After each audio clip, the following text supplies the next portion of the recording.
আসসালামু আলাইকুম ওয়া রাহমাতুল্লাহ। ইন্নাল হামদালিল্লাহ ওয়াসসালাতু ওয়াসসালামু আলা মুহাম্মাদিন ওয়া আলিহি ওয়া আসহাবিহি ওয়া মা ওয়ালা। আম্মা বা'দ।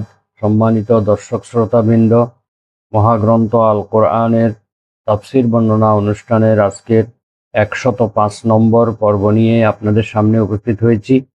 আজকের পর্বে পবিত্র কোরআনের সূরা আল বাকারার 122 থেকে 124 পর্যন্ত এই 3টি আয়াতের সরল বঙ্গানুবাদ এবং সংক্ষিপ্ত তাফসীর আলোচনা করা হবে ইনশাআল্লাহ। আসুন আমরা শুরু করি। আউযু বিল্লাহি মিনাশ শাইতানির রাজীম। বিসমিল্লাহির রহমানির রহিম। ইয়া বনি ইসরাঈল আযকুরু নি'মাতিয়াল্লাতী আন'আমতু আলাইকুম ওয়া আন্নী ফাদ্দালতুকুম আলাল আলামিন। واتقوا يوما لا تجزي نفس عن نفس شيئا ولا يقبل منها عدل ولا تنفعها شفاعة ولا هم ينصرون. وإذ ابتلى إبراهيم ربه بكلمات فأتمهن قال إني جاعلك للناس إماما قال ومن ذريتي قال لا ينال عهد الظالمين. صدق الله العظيم. সূরা আল বাকারা আয়াত নম্বর 122 থেকে 124। মহান আল্লাহ তাআলা ইরশাদ করেন, হে বনি ইসরাইল অথবা হে বনি ইসরাইল, ইসরায়েলের সন্তানগণ, উযকুরু নি'মাতি, তোমরা আমার সেই সব নিয়ামতের কথা স্মরণ করো, আল্লাতী আন'আমতু আলাইকুম, যে নিয়ামতগুলো আমি তোমাদেরকে দান করেছিলাম, ওয়া আন্নী ফাদ্দালতুকুম, আর আমি তোমাদেরকে শ্রেষ্ঠত্ব দান করেছিলাম, প্রাধান্য দান করেছিলাম, আলাল আলামিন, বিশ্বের সকল মানুষের উপরে, বিশ্ববাসীর উপরে তোমাদেরকে শ্রেষ্ঠত্ব দান করেছিলাম। এই নিয়ামতগুলোর কথা তোমরা স্মরণ করো। ওয়াত্তাকু ইয়াউমান, তোমরা এমন এক দিবসকে ভয় করো, লা তাজজি নাফসুন আন নাফসিন শাইআ, যেদিন এক ব্যক্তি অপর ব্যক্তির কোনো উপকারে আসবে না, কোনো কাজে আসবে না। ওয়ালা ইউকবালু মিনহা আদলুন, এবং কারো থেকে কোনো বিনিময় গ্রহণ করা হবে না। ওয়ালা তানফাউহা শাফাআতুন, এবং কারো সুপারিশ কারোর জন্য কোনো উপকারে আসবে না। ওয়ালা হুম ইউনসারুন, এবং তারা কোনো সাহায্যপ্রাপ্ত হবে না। ওয়া ইযিবতালা ইব্রাহিমা রব্বুহু, স্মরণ করো সেই সময়ের কথা যখন ইব্রাহিম আলাইহিস সালামকে তার প্রতিপালক মহান আল্লাহ তাআলা পরীক্ষা করেছিলেন, বিকালিমাতিন, কতগুলো বাক্যের মাধ্যমে পরীক্ষা করেছিলেন, ফাতাম্মাহুন্না, তিনি উক্ত পরীক্ষাগুলো পরিপূর্ণ করেছিলেন, পরীক্ষাগুলোতে তিনি উত্তীর্ণ হয়েছিলেন। ক্বালা ইন্নী জাইলুকা লিন্নাসি ইমামা, আল্লাহ তাআলা বললেন, আমি আপনাকে মানব জাতির ইমাম বানাবো। ক্বালা ওয়া মিন যুররিয়াতি, ইব্রাহিম আলাইহিস সালাম বললেন, আমার বংশধরদের মধ্য থেকেও আপনি মানব জাতির ইমাম তৈরি করুন। ক্বালা লা ইয়ানালু আহদিজ যালিমিন, আল্লাহ তাআলা বললেন, আমার এই ওয়াদা, আমার এই অঙ্গীকার জালেমরা, অবাধ্য লোকেরা কোনোভাবেই প্রাপ্ত হবে না।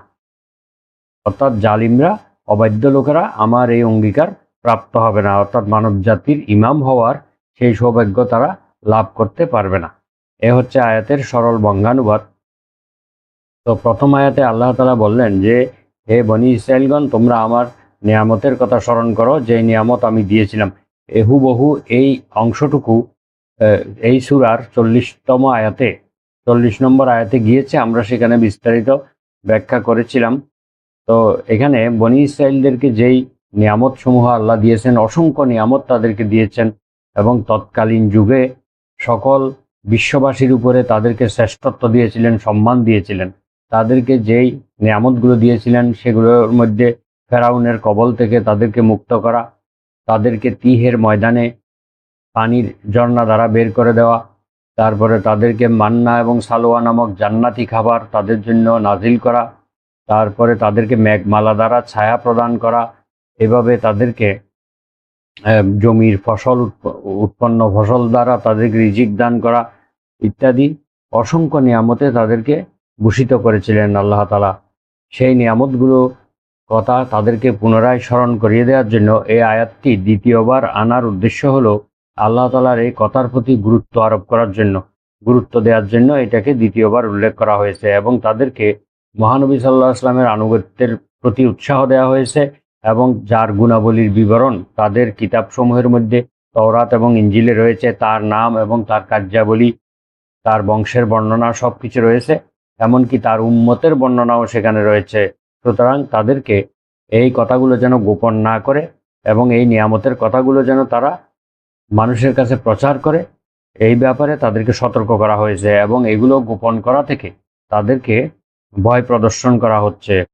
এবং আরবদের বংশ পরম্পরায় যিনি অর্থাৎ মহানবী সাল্লাল্লাহু আলাইহি ওয়াসাল্লাম তাদের চাচাতো ভাই হচ্ছেন, তাকে যে শেষ নবী করে পাঠানো হয়েছে তার প্রতি যেন তারা কোনো হিংসা বিদ্বেষ পোষণ না করে এবং তাকে যেন মিথ্যা প্রতিপন্ন না করে, তার বিরুদ্ধাচরণ না করে, বরং তাকে যেন তার সাহায্য সহযোগিতা করে, এই ব্যাপারে তাদেরকে উপদেশ দেওয়া হচ্ছে। এবং এমন এক দিনকে ভয় করতে বলা হচ্ছে, এই কাজগুলো যদি করা না হয় তাহলে এমন এক দিন তাদের জন্য আসবে, অর্থাৎ পৃথিবীর সকল মানুষের জন্য আসবে, যেদিন কোনো ব্যক্তির কোনো উপকারে আসবে না, কারো কাছ থেকে শাস্তির বিনিময়ে কোনো বিনিময় গ্রহণ করা হবে না, শাস্তির পরিবর্তে কোনো বিনিময় গ্রহণ করা হবে না, এবং কেউ যদি সুপারিশ করে কারোর জন্য সেই সুপারিশও কোনো কাজে আসবে না। ওয়ালা হুম ইউনসারুন, এবং তাদেরকে কোনো সাহায্য সহযোগিতাও করা হবে না। তো এই ব্যাপারে সতর্ক করা হয়েছে। এই আয়াতটিও পূর্বে একবার গিয়েছে। এরপরে 124 নম্বর আয়াতে আল্লাহ বললেন, ওয়াইজিবতালা ইব্রাহিমা রব্বুহু, স্মরণ করো সেই সময়ের কথা যখন ইব্রাহিম আলাইহিস ইসলামকে তার প্রতিপালক পরীক্ষা করেছিলেন, বিকালিমাতিন, কতগুলো কলেমার মাধ্যমে। কলেমা মানে হলো বাক্য, শব্দ ইত্যাদি। তো এখানে কালেমা দ্বারা পরীক্ষা করা হয়েছে, এর অর্থ হচ্ছে ইব্রাহিম আলাইহিস সালামকে আল্লাহ তাআলা কতিপয় আদেশ নিষেধের মাধ্যমে, কিছু কাজের আদেশ, কিছু কাজের নিষেধ করার মাধ্যমে তাকে পরীক্ষা করেছিলেন। সেই পরীক্ষাগুলোতে তিনি উত্তীর্ণ হয়েছেন, সবগুলো পরীক্ষায় তিনি পরিপূর্ণভাবে উত্তীর্ণ হয়েছিলেন। তো এই ব্যাপারে আল্লাহ তাআলা ইব্রাহিম আলাইহিস সালামের শ্রেষ্ঠত্ব বর্ণনা করেছেন এবং যিনি তাওহীদের ব্যাপারে পৃথিবীর ইমাম পদে অধিষ্ঠিত রয়েছেন। আল্লাহর একত্ববাদের ক্ষেত্রে তিনি কারো সঙ্গে আপোষ করেননি, বরং তিনি এই ব্যাপারে পৃথিবীর শ্রেষ্ঠত্ব অর্জন করে আছেন। যিনি বহু কষ্ট ও বিপদাপদ সহ্য করে আল্লাহ তাআলার নির্দেশ পালনে অবিচলতা, অটলভাবে তিনি ছিলেন এবং সাহসিকতার পরিচয় দিয়েছিলেন। আল্লাহ তাআলা তার নবী মুহাম্মদ সাল্লাল্লাহু আলাইহি ওয়াসাল্লামকে বলেন, হে নবী, যেসব মুশরিক এবং আহলে কিতাব ইব্রাহিমের ধর্মের উপরে থাকার দাবি করছে, তাদেরকে ইব্রাহিম কর্তৃক আল্লাহর আদেশ পালন এবং তার প্রতি আনুগত্যের ঘটনাবলী শুনিয়ে দেন। ইব্রাহিম আলাইহিস সালাম কতটা আনুগত্যশীল ছিলেন আল্লাহর প্রতি, সেই ঘটনাগুলো তাদেরকে শুনিয়ে দেন। যারা দাবি করতেছে মুখে যে তারা ইব্রাহিমের অনুসারী, ইব্রাহিমের ধর্মের উপরে তারা আছে, তাদেরকে আপনি ইব্রাহিম আলাইহিস সালামের আনুগত্যের সেই মহান ঘটনাগুলো তাদেরকে শুনিয়ে দিন, তারা যেন এখান থেকে শিক্ষা গ্রহণ করে। অর্থাৎ ইব্রাহিম আলাইহিস সালামের এই একনিষ্ঠ এবং এই আদর্শের উপরে কারা প্রতিষ্ঠিত রয়েছে তা সহজেই তখন বোঝা যাবে। আপনি প্রতিষ্ঠিত আছেন, আপনি এবং আপনার উম্মতরা প্রতিষ্ঠিত আছে, নাকি সেই যারা মুখে দাবি করতেছে তারাই প্রতিষ্ঠিত আছে। মহান আল্লাহ তাআলা পবিত্র কোরআনে আরো বলেন, ইব্রাহিম আল্লাযী ওয়াফা, সূরা নজমের 37 নম্বর আয়াতে আল্লাহ তাআলা বলেন, ইব্রাহিম আলাইহিস সালাম ছিলেন এমন একজন আদর্শবান আল্লাহর নবী, যিনি তার দায়িত্বগুলো পরিপূর্ণভাবে পালন করেছিলেন। আল্লাহ তাআলা অন্য আয়াতে বলেন, সূরা নাহালের 120 থেকে 123 নম্বর আয়াতে বলেন, ইন্না ইব্রাহিমা কানা উম্মাতান কানিতাল লিল্লাহি হানিফা, নিশ্চয় ইব্রাহিম আলাইহিস সালাম ছিলেন এক উম্মত, আল্লাহর অনুগত এক উম্মত ছিলেন। অর্থাৎ ইব্রাহিম আলাইহিস সালামকে এই একাকী একটা উম্মত বলা হচ্ছে। তিনি এত বড় মহান ব্যক্তিত্ব ছিলেন যে তিনি একাই একটা উম্মত। ওয়ালাম ইয়াকু মিনাল মুশরিকিন, ইব্রাহিম আলাইহিস সালাম কখনো মুশরিকদের অন্তর্ভুক্ত ছিলেন না। শাকিরান লিআনউমিহি, তিনি আল্লাহর অনুগ্রহের জন্য, আল্লাহর নিয়ামতের জন্য অত্যন্ত কৃতজ্ঞভাজন বান্দা ছিলেন। ইজতাবাহু ওয়া হাদাহু ইলা সিরাতিম মুস্তাকিম, আল্লাহ তাআলা তাকে মনোনীত করেছিলেন, বাছাই করে নিয়েছিলেন নবুয়তের জন্য এবং তাকে পরিচালিত করেছিলেন সিরাতুল মুস্তাকিমের পথে, সরল সঠিক পথে।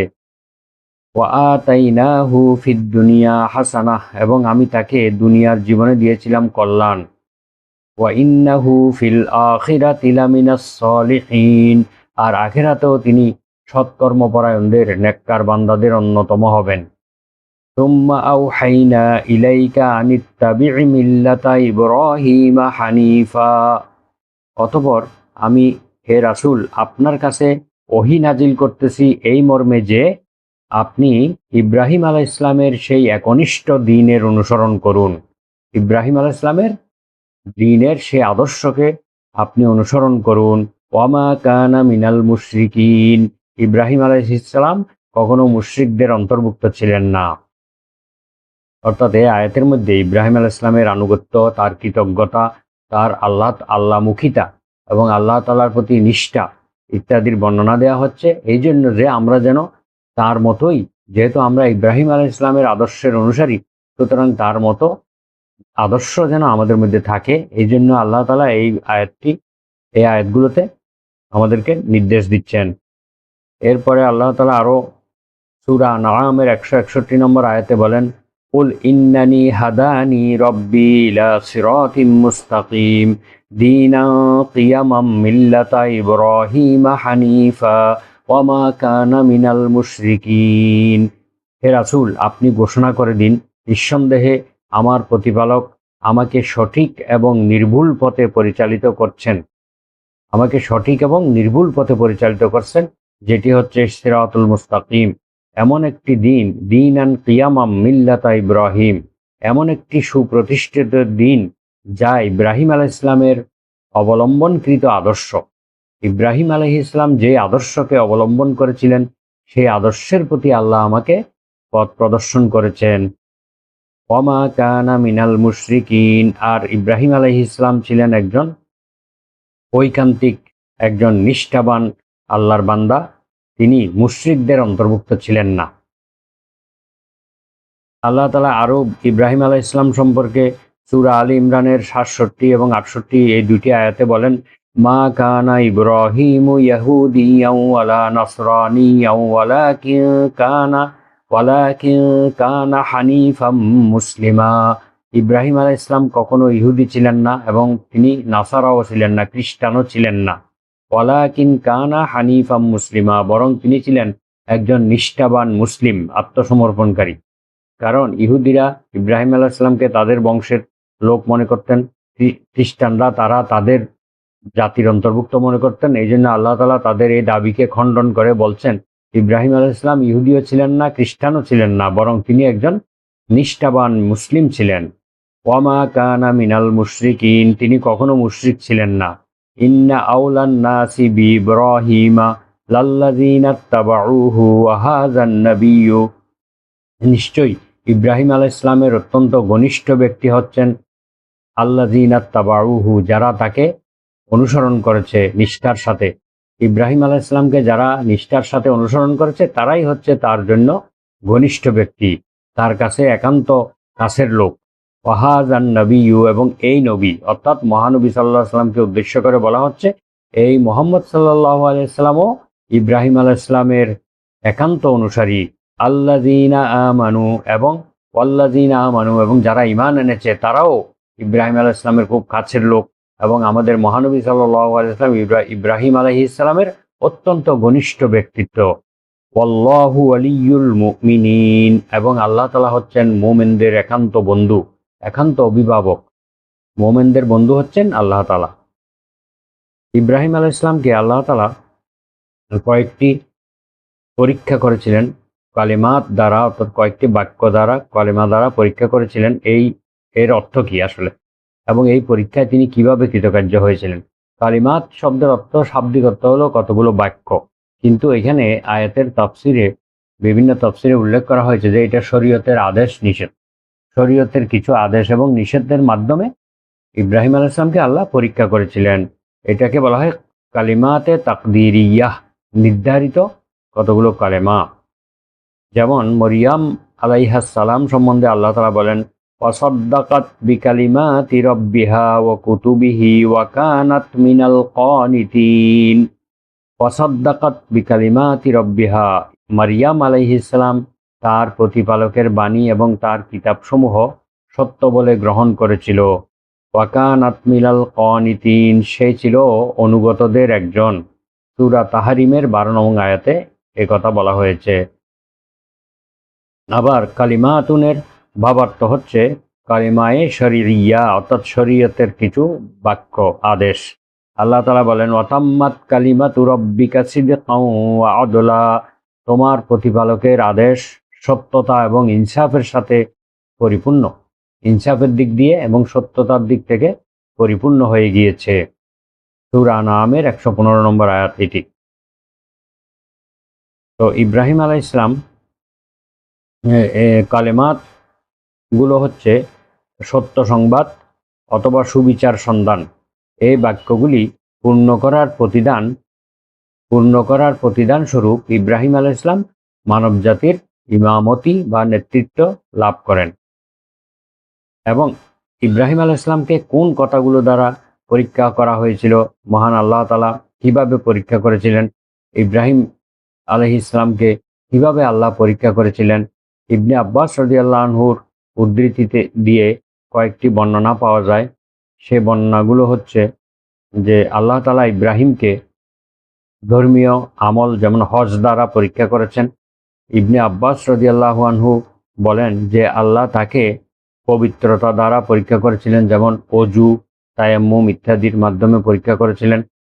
সহিহ মুসলিমে আয়েশা রাদিয়াল্লাহু তাআলা আনহা থেকে বর্ণিত আছে যে রাসূলুল্লাহ সাল্লাল্লাহু আলাইহি ওয়াসাল্লাম বলেছেন, 10টি কাজ হচ্ছে সমস্ত নবী রাসূলগণের সুন্নত এবং এটা আশারুম মিনাল ফিতরাতে, যা প্রত্যেক নবী রাসূলগণ অনুসরণ করতেন। যেমন সেটা হচ্ছে কসরুশ শারিবে, মোষ কাটা, দাড়ি লম্বা করা, সেওয়াকু মিসওয়াক করা, আল ইস্তেনশাকু নাকে পানি দেওয়া, নখ কাটা, আঙ্গুলের মাঝখানের অংশগুলো ধৌত করা, বগলের লোম উঠিয়ে ফেলা, নাভির নিচের লোম কেটে ফেলা, তারপর পানি দ্বারা শৌচক্রিয়া সম্পাদন করা।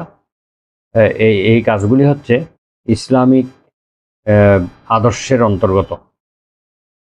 এভাবে কালেমাত দ্বারা যে পরীক্ষা করেছিলেন, মুহাম্মদ ইবনে ইসহাক ইবনে আব্বাস রাদিয়াল্লাহু আনহু থেকে একটি বর্ণনা করেন, তা হচ্ছে তাকে যে বাক্যগুলো দ্বারা পরীক্ষা করা হয়েছিল তা হচ্ছে নিজের স্বজাতির গোত্র থেকে বা নিজের স্বজাতি থেকে তাকে পৃথক করে ফেলা, তারপরে পৃথক হয়ে যাওয়া, এবং তৎকালীন বাদশা থেকে নির্ভয় হয়ে থাকা এবং তাবলিগে দ্বীনের কাজ করা, আল্লাহর পথে চলতে গিয়ে যেসব বিপদ আপদ এসেছে তাতে ধৈর্য ধারণ করা, তারপর দেশ ও ঘর বাড়ি আল্লাহ তাআলার পথে ছেড়ে দিয়ে হিজরত করা, অতিথির সেবা করা, ধন সম্পদের বিপদ আপদ সহ্য করা, এমনকি আল্লাহ তাআলার সন্তুষ্টি লাভের উদ্দেশ্যে নিজের জীবন ও ছেলেকে আল্লাহর পথে কোরবানি করার জন্য নিয়ে যাওয়া। আল্লাহ তাআলার প্রিয় বান্দা ইব্রাহিম আলাইহিস সালাম এই সকল নির্দেশ পালন করেছিলেন। সূর্য, চন্দ্র এবং তারকারাজির দ্বারাও তিনি পরীক্ষার সম্মুখীন হয়েছিলেন। ইমামতি, আল্লাহ তাআলার ঘর নির্মাণের নির্দেশ, হজের নির্দেশাবলী, মাকামে ইব্রাহিম, বাইতুল্লাহর অবস্থানকারীদের আহার আদির ব্যবস্থা করা এবং মহানবী সাল্লাল্লাহু আলাইহি সাল্লামকে তার দ্বীনের উপর প্রেরণ ইত্যাদির মাধ্যমেও তাকে পরীক্ষা করা হয়েছিল।